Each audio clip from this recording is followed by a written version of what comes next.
Breaking news.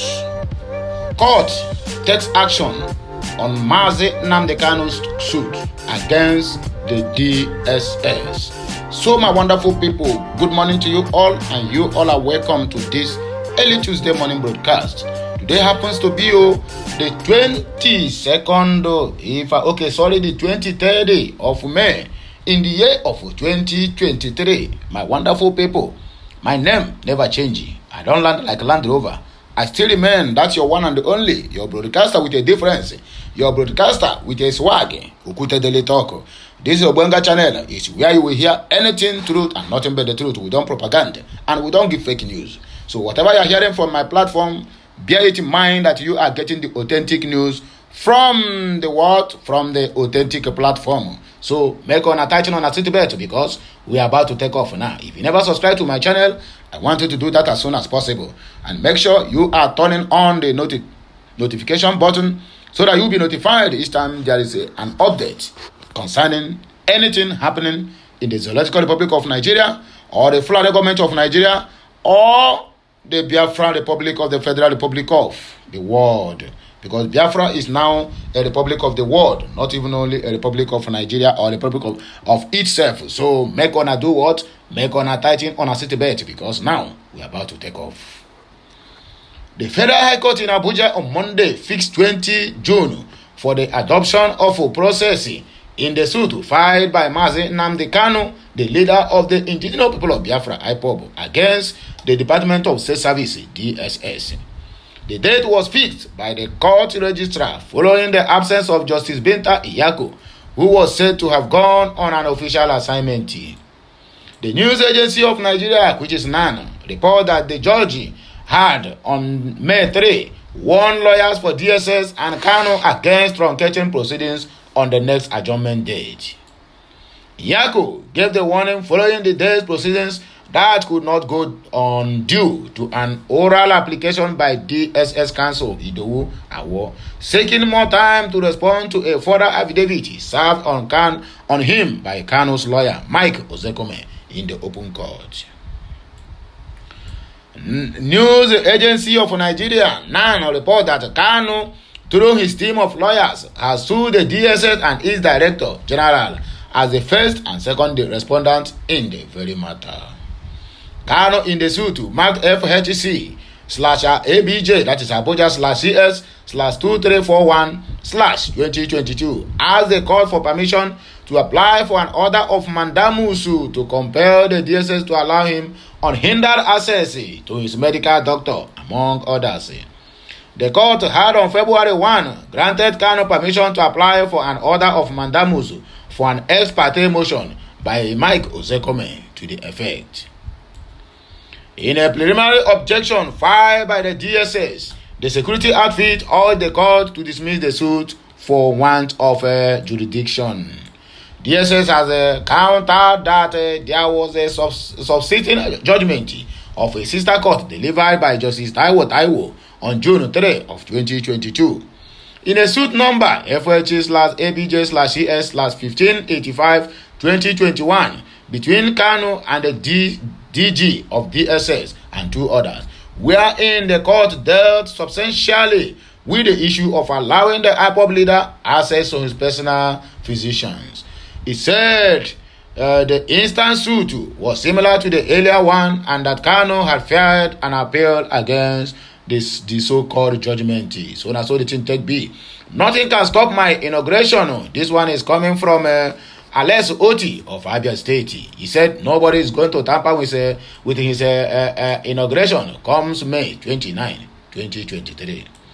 Abia State Governor-elect Alex Oti has said nothing can stop his swearing in on May 29, saying that his inauguration is sacrosanct, according to other people. Or according to other returning governors, also some governors elect or elected. That's what the thing take be. Nigeria News will report that the governor-elect said this on Monday while receiving the report of Transition Council to forge a direction for his administration.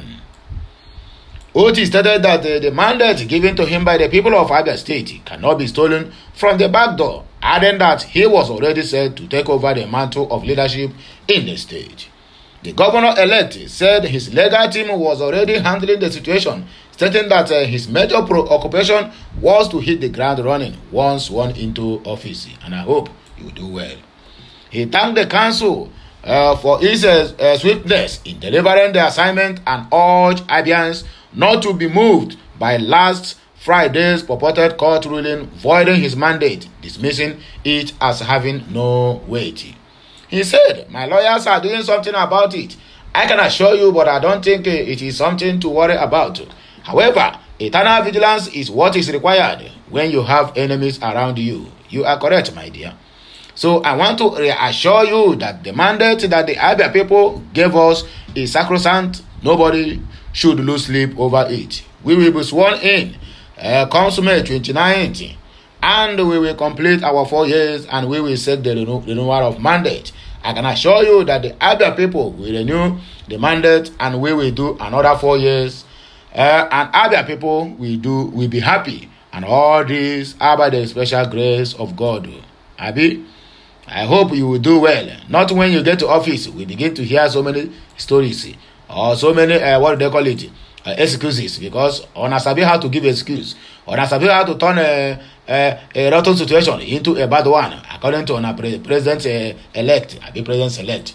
Like Atiku, Obi loses bid for live telecast of presidential election petition court proceedings. No be Nigeria. Na Nigeria na. On go here way. Just like the presidential candidate of the People's Democratic Party in the last election, the candidate of the Labour Party in the same election, Peter Gregory Obi, has lost his bid to have the proceedings of the broadcast presidential election petition court broadcast live in Nigerians. They will not agree because they know what they are doing. They will not agree because they have a lot of skeleton in their cupboard. They will not agree because they have many things they are hiding. But you cannot hide from the truth. That is the simple thing we have to tell ourselves. You can hide everything, you cannot hide the truth from people. The court dismissed Obi's request on the ground that he failed to cite any authority to back up the request. Justice Haruna Simon Samani, who delivered the ruling on Obi's motion on the request for a live telecast, said live streaming of court proceedings ought to be planned and budgeted before the commencement of the trial of any petition. The court said Obi did not disclose that he stands to lose if the proceedings were not televised live. Having agreed that the request lacked merit in content and substance, the 5 justice proceedings proceeded to dismiss it entirely. On a hearamo, na so we take siamo. Say no more live broadcast. Even as people they shout, we need live broadcast, so let us know what is happening. It is our vote we are talking about. The people who have already sit on the helm of the affairs of the nation tell you that your vote cannot count and you have no right to demand for it. Supreme Court to deliver judgment on May 26 in PDP suit against Tinubu and Shetima. The Supreme Court has adjourned until May 26 to deliver judgment in the case by the People's Democratic Party seeking the disqualification of President-elect Senator Bola Ahmed Tinubu and Kashim Shettima, the Vice President-elect, Abis-elect. The PDP and all the appellate court to reverse the Court of Appeal judgment led by Justice James Abundaga, which held that the party failed to establish its local standing. Details will emerge soon. Hey, Nigeria on our way down, because this one now, I don't hear him say how the thing they go. You want to fix court on 26, where we say this swearing in. Even the confinement of the GCFR start from 25th, and you put the court on 26. Although Nigerian court of competent jurisdiction, or they do well, they hear them. Government kidnap 5 Islamic group members along Abuja Kaduna Expressway. Yeah, they can't know and yeah, they don't know they're gonna do what? They're gonna they continue on a normal business. As the government of the day say that nobody is going to have peace, even them themselves can never have peace as well. Government is suspected of being kidnappers have reportedly abducted 5 members of an Islamic group. The 5 abductees are members of Dawa Tabligh Jama, who on Sunday were returning home from a Dawa program held in Kano State. The victims were abducted in the early hours of Sunday along the Abuja Kaduna Expressway, this road again. member of the group who spoke with Daily Post noted that all 5 victims were from Oyo State. Malam Ibrahim Al-Amin, a member of the group who spoke with Daily Post on Monday, confirmed the abduction. He said, between Kaduna and Abuja Expressway on Sunday, 5 of our members were kidnapped. They were coming from Dawa program in Kano, which started on Thursday and ended on Sunday. They are members of Dawa Tabligh Jama. All 5 of them are from Oyo State, Yoruba people, on the Yaramo, Oyo Ibadan. Efforts made by the Daily Post to get a reaction from the public relations officer of the Kaduna State Police Command, DSP Mohammed Jaliji, were futile. Calls to his phone were not answered. He also did not reply to text messages sent to him up to the time of filing this report on Monday. And I hear him, and I saw the thing take be. So let us continue with our news, because we cannot do what? We cannot quit because of the circumstances surrounding most of our people in Nigeria. So make una hold on to our faith, because I will do what? I will continue with my news. I'm not going to give up. Police don't kill suspected kidnappers terrorizing Rivers State. 2 suspected kidnappers terrorizing the Igbo Eche areas of Rivers State have been shot dead by operatives of the Rivers State Police Command. This was disclosed in a statement by the command public relations officer, Grace Irenjikoko. According to her, detectives attached to the intelligence unit of the command raided the suspected kidnappers' hideout in Igbo Eche forest and engaged the hoodlums in a gun duel that lasted for an hour. The statement revealed that the gang leader, simply identified as Blackie, was fatally wounded, while another suspect, Peter Nwafo, was shot while trying to escape. The 2 suspects were taken to the University of Port Harcourt Teaching Hospital, where they are confirmed dead, and their corpses deposited to the University of Teaching University of Port Harcourt Teaching Hospital mortuary.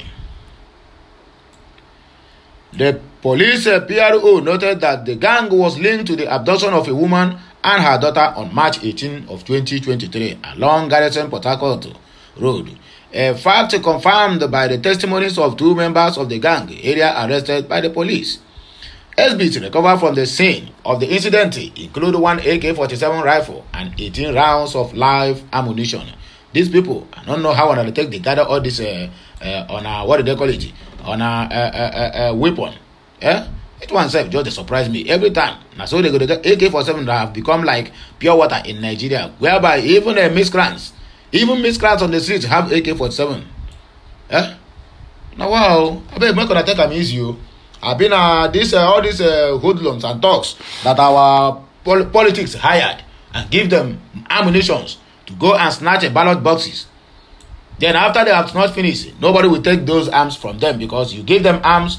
It's not giving the monkey water is the problem. Now to collect the cup from the monkey, now that is where the problem lies. May 29 inauguration, police don't warn against protesters in Ebonyi State. What are they protesting, and why are you warning them? Listen to me and listen good, police officers in Nigeria. This is within their human rights for them to protest, as long as it is a peaceful protest. So make us stop to the warn people about protesting. If we are truly running a democratic government in Nigeria, then people have the right to protest, as long as it is called a peaceful protest. The Ebonyi State Police Command has warned agreed political parties and their supporters in the state against protest and breaches of public peace ahead of the May 29 inauguration of Bola Ahmed Tinubu as President of the Federal Republic of Nigeria and Francis Nwifuru as Ebonyi State Governor. The warning was contained in a statement by Commissioner of Police Falaye Olaleye, and the statement made available to newsmen in Abakaliki on Monday was signed by the police spokesperson ASP Onome Onyovuboyaya. See name, my brother, I will even bite my tongue pronouncing this name. Olaleye vowed that police will deal decisively with any persons or group of persons that violate this order or deliberately cause the breakdown of law and order during the forthcoming inauguration of the President-elect and Governor-select. The statement reads in part, the command wishes to notify the general public that all forms of protest before, during, and after the May 29, 2023 inauguration by any aggrieved party or supporters of the just concluded gubernatorial, national, and state House of Assembly elections will not be tolerated. This is against the backdrop of an intelligence report that some persons or groups of persons are planning to protest, thereby causing insecurity in the state. Agreed persons or groups of persons should have confidence in the court, and as such, they should wait for the outcome of the tribunal verdict on the cases already in court. The command will not hesitate to deal decisively with any persons or group of persons who violate this order or deliberately cause the breakdown of law and order, and in whatever manner or form.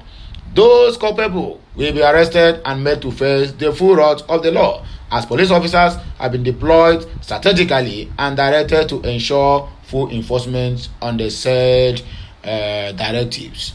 CP Olayas, Commissioner of Police, also enjoined members of the public to be law-abiding, shun all forms of violence, and cooperate with the security agencies, as measures have been put in place to protect the lives and property of the citizens. Now today we hear this one, no be today now, you don't think.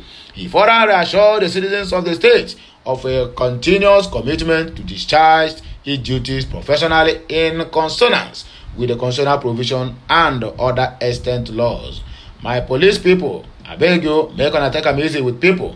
You dey hear me? Make una take them easy with people, because every time all these threat from left, right, and center, I don't understand now. I don't know how they take they do all this on a thing.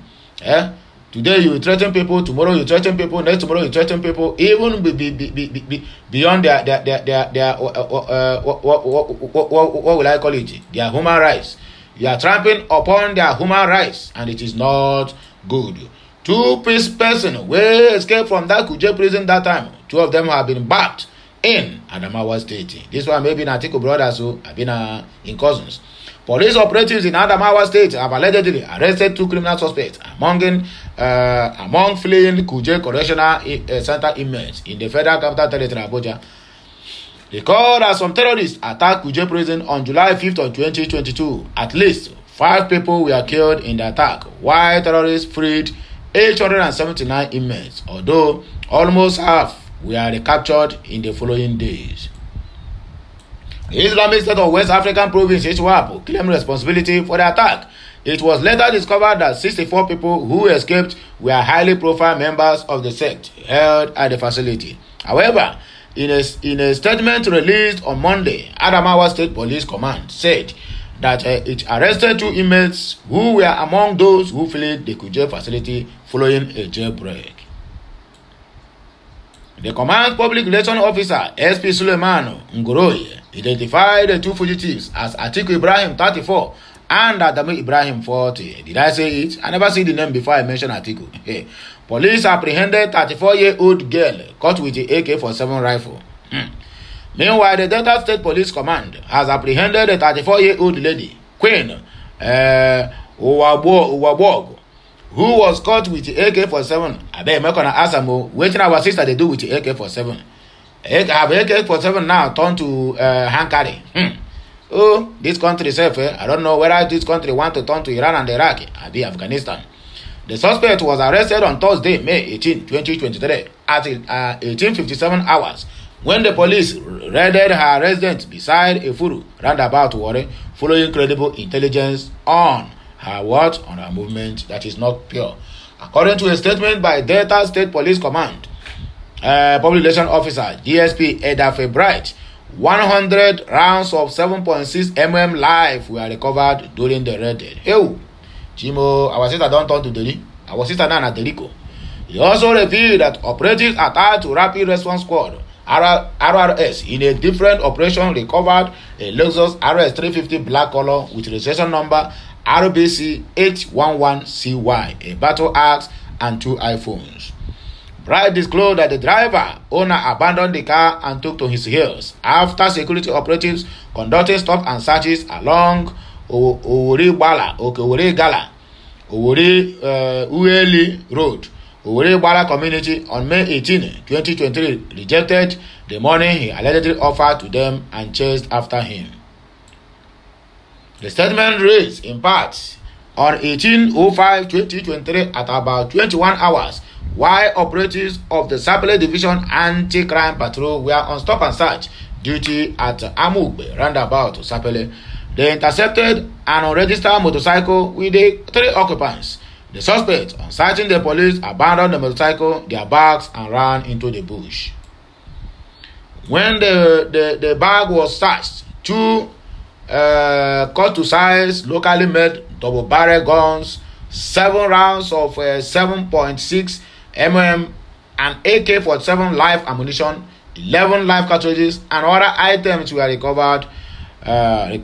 Investigation is ongoing to apprehend the culprits or those ones who are behind these atrocious acts.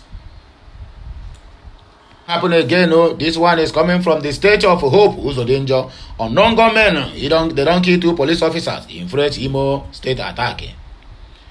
At least 2 officers of the Nigerian police force were reportedly killed on Sunday morning at a community in Imo State. Reports obtained by Niger News revealed that the slain police men were on duty at a checkpoint at Umudim, very close to Okpala Junction along Owerri Aba Road, when the gunmen arrived in large numbers and began shooting sporadically. Recall that the known gunmen were said to have killed some cops at the same junction about a month ago. Sunday Sun quoted a source as saying that the gunmen came this morning and in about 2 vehicles. They sighted the police officers and opened fire on them. 2 of them died on the spot, while another one was shot in his leg. However, confirming the incident, the state police public relations officer Henry Okoye said the hoodlum suspected to be members of the security arm of the Indigenous People of Biafra, Eastern Security Network, flee the scene after being confronted by a reinforced team of the police. I know anything they have to do, they must call ESN and IPOB, whereby the IPOB we know is a peaceful organization who seeks for for the independence of Biafra or Biafra referendum. So anything, and the most painful part of it is not the same but your brother you are fighting for. They will be the one to castigate you and make mockery of you, and even turn you against their paymasters, could be the Fulani Caliphate.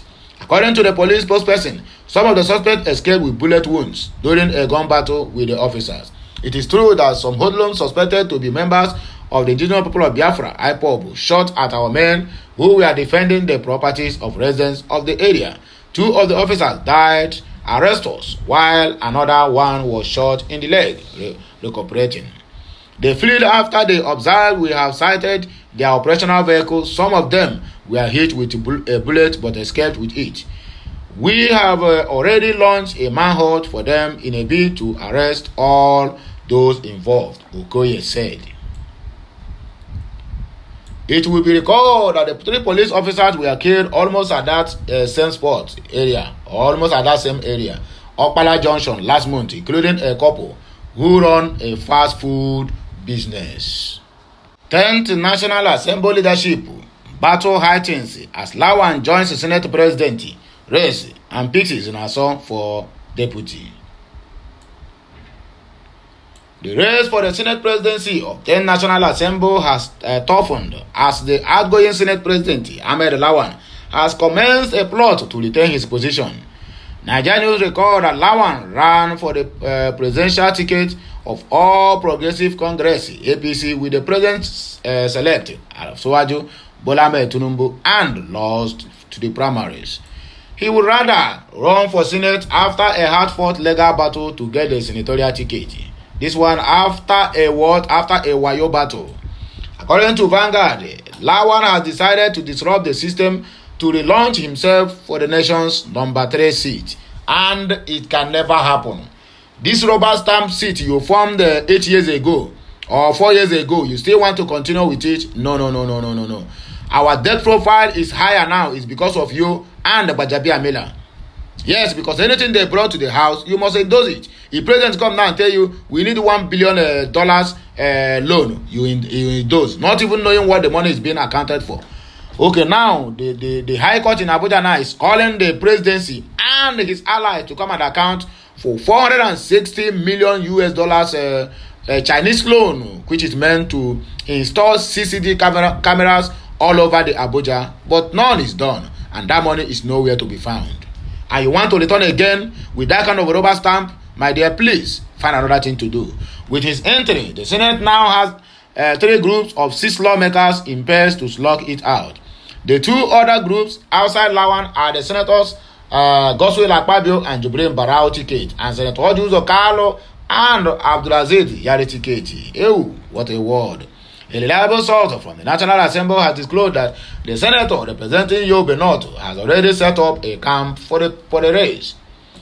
The source said that Lawan is pairing up with Senator Osita Izunaso from the Imo State West senatorial zone of the state to actualize his ambition and equally working with other senators and stakeholders. Please, Lawan, just go and manage that your fraudulent senatorial ticket you got and leave Senate President alone. We beg you, with all due respect.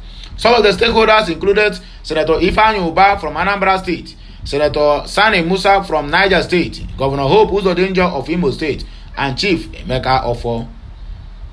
The stakeholders were reportedly locked up in a nocturnal meeting that ended early Monday morning, where an appreciable milestone on the day was reached. The source pointed out that Lawan's ambition drove him to the Nnamdi Azikiwe International Airport on Saturday to welcome the President-elect, Bola Ahmed Tinubu, on his return to the country. The source said, I can tell you for a fact that the Senate President is running. He has chosen to pair up with Senator Osita Izunaso from Imo State to realize his ambition. Senator Ifeanyi Uba, Senator Sani Musa, Governor Hope Uzodinjo of Imo State, and Chief Emeka Ofo are all in his camp to help him actualize the objective. However, it was learned that Lawan can barely gather 15 signatures to square up with Akpabio and Barao Tiketi, which has about 39 members, despite his endorsement by the APC. This struggle, this fight is becoming tougher and tougher every day. Tell me, what is Ahmed Lawan doing at the Senate as a Senate President again, after where he and Bajabe Amila with the presidency have brought us today? Please, with all due respect, it is time for you to retire to your home as the presidency is ongoing. Dangote Refinery, Buhari lists reasons his government took huge loans, performed poorly. President Muhammadu Buhari on Monday listed some reasons why his administration underperformed despite receiving huge loans from Nigeria's benefactors. The Nigerian leader, who was one of the special guests on Monday at the inauguration of the Dangote Refinery and petrochemical plants in Lagos State, Southwest Nigeria, said global crises like the coronavirus pandemic, Russia-Ukraine war were among significant challenges that impacted Nigeria's financial situation. You are a liar. You lied. Buhari also blamed insurgents as part of the problems that hampered his administration's performance. And also you have to mention there are 8 months of outside the country where you are running from one hospital to the other for your health issues. You are telling us insurgency affected your destiny, whereby you are the retired commander, retired general. Now this life no balance you. Now so you take do your own. A retired military general for that matter. Buhari also blamed insurgency. Okay, you promised us to finish insurgency and you came out and you came and disappointed us.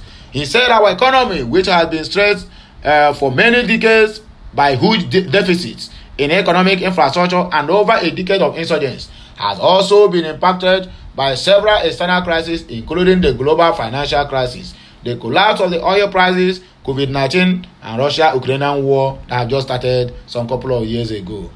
The consequences of all these challenges constitute a severe strain in our economy, limiting the government's ability to provide basic infrastructure without resulting in huge borrowings. Our government therefore took the decision to focus on creating an enabling environment for the private sector to thrive and fill the enormous gap in investment, not only in the infrastructure but also in all critical sectors. Buhari admitted that without the active participants of the private sector and strong commitment to public-private partnership, the country's economy will continue to nosedive and impede economic growth. The Nigerian leader noted that government should continue to provide an enabling environment and encourage innovative public-private partnership in all sectors of our economy.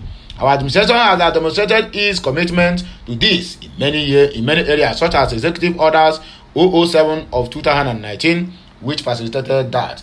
You are encouraging us or encouraging the incoming government to have a private sectors, but you prepare to buy 10 SUVs.